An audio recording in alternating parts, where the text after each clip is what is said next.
कीजिए। प्रोफेसर यादव, लोगों को ऑक्सीजन उपलब्ध करा दीजिए, तब आकर यहाँ भाषण देना। ये पता चल चुका है।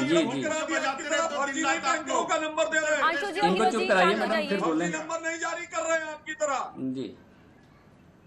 ये जो झूठ की दुकान चला रही बीजेपी, सबको। प्रोफेसर यादव, आप बताइए, क्या संपूर्ण लॉकडाउन एक विकल्प नजर आ रहा है, या हमें अब क्षेत्रों के हिसाब से लॉकडाउन कंटेनमेंट जोन पर ध्यान देना पड़ेगा? देखिए मैडम, हर एक नागरिक की जान बचाना सरकार की जवाबदेही है और अपने नागरिक की भी जिम्मेदारियां हैं, उसको हर नागरिक निभाए, जैसा अभी पूर्व में लोग बता रहे थे।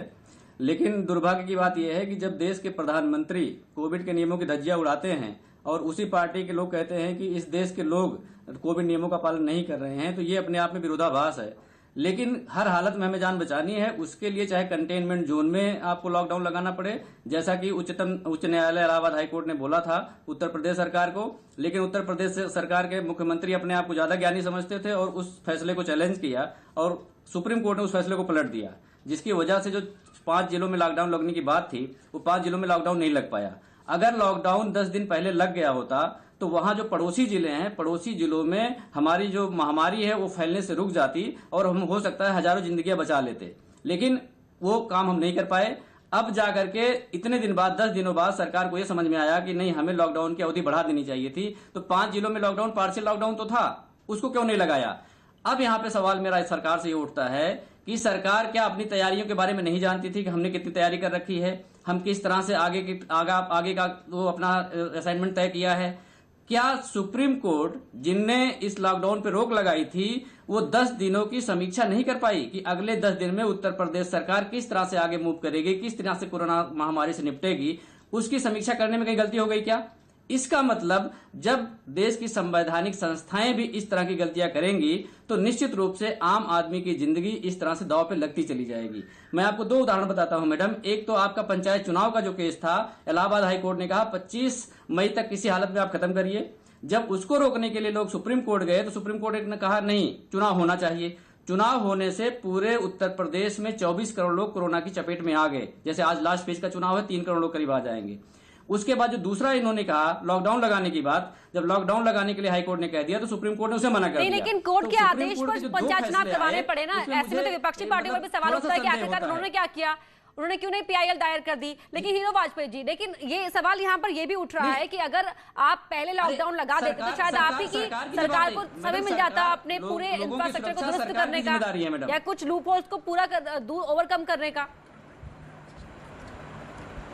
नहीं अपर्णा जी, जो स्थितियां उस समय थी सरकार ने उसके अनुरूप कार्य किया। एक मानिए कि आपके घर में 5 लोगों को काम करने के लिए जगह और अचानक 50 लोग आ जाए तो दिक्कतें होंगी। सरकार का पूरे हिंदुस्तान में कोई भी सरकार किसी प्रदेश को, सबके अनुमान गलत साबित हुए हैं। कोरोना महामारी के जो नए म्यूटेंट आए वो तरह तरह से लोगों को परेशान किए। और अभी जो हमारे डॉक्टर साहब बोल रहे थे उन्होंने सही कहा है कि लोग घबराहट में इतना पैनिक किए कि जिनको बेड की जरूरत नहीं थी उन्होंने बेड टेक ओवर कर लिए। और डॉक्टर साहब ने एक बात बहुत अच्छी कही कि एक बार तय किया जाए कि कौन लोग घर में आइसोलेट हो सकते हैं, किनसे बेड खाली करा ली जाए। इस तरह के जब सुझाव आएंगे और मुझे लगता है कि जो स्वास्थ्य कर्मी, हमारे डॉक्टर और जनता, तीनों की समझ में ये आएगा तो मुझे लगता है इस पैनिक से निजात मिलने में थोड़ी आसानी रहेगी। बहुत से लोग, हमारे यहाँ संक्रमण की दर पूरे विश्व में सबसे कम है। अमेरिका में 9% है, ब्राजील में 7% है, फ्रांस में 4% है, हमारे यहाँ 1.26% है। उसके बाद भी मुझे लगता है विपक्षी दलों के पास कमियां निकालने के अलावा और प्रलाप करने के अलावा कुछ नहीं है। ना कहीं कांग्रेस जमीन पे, ना कहीं सपा।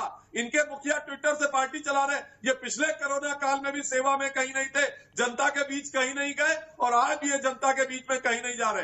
केवल चैनलों पर बैठकर सरकार की कमियां और लोगों को डराने और भयावह। डॉक्टर समीर गुप्ता, अगर हम पिछले साल के मुकाबले 2021 की तुलना करें तो क्या जो पहला म्यूटेंट था वो इतना खतरनाक नहीं था, या हम वक्त रहते उस वक्त पहले ही चेत गए थे? और ये जो सेकेंड म्यूटेंट है, जो कहा जा रहा है कि उतना बहुत ज्यादा सीवियर म्यूटेंट है, उसकी वजह से ज्यादा नुकसान हमें यहाँ पर झेलना पड़ रहा है?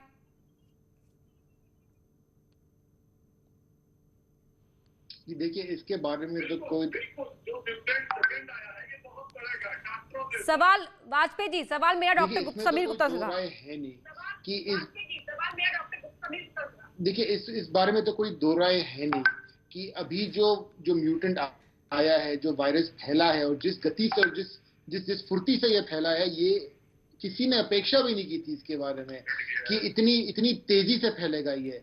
और बहुत ही बुरा हाल हुआ है सब जगह, और भारत देश एक बहुत ही खराब दौर से गुजर रहा है अभी। अब ये देखिए, ये तो पॉलिटिकल बातें हैं कि ये ऐसे हुआ वो वैसे हुआ। हम डॉक्टर हैं, हमें सिर्फ एक चीज से मतलब है, और सिर्फ एक चीज से मतलब है, वो है मेरा पेशेंट।